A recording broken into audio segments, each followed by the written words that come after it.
Hello, in front of me I've got DOOGEE S80. Today I'll show you all camera modes and settings.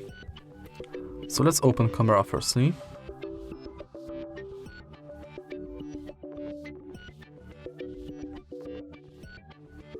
And as you can see, right here we've got timer for camera,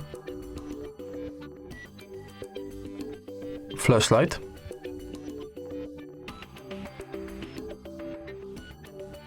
and if you tap here,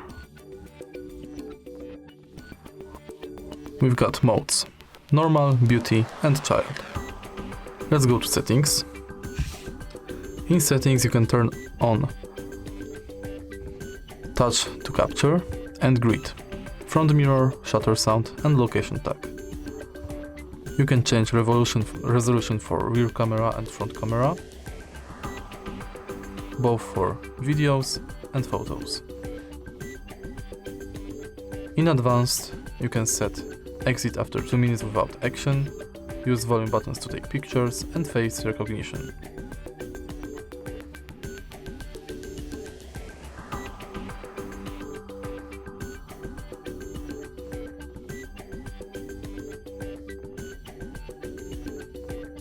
Swipe right to access camera modes in rear camera. We've got normal, panorama, HDR, beauty, SLR, child, watermark, film mode, and scan QR.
And that's all for camera modes and settings. If you find this video helpful, please leave like, comment, and subscribe.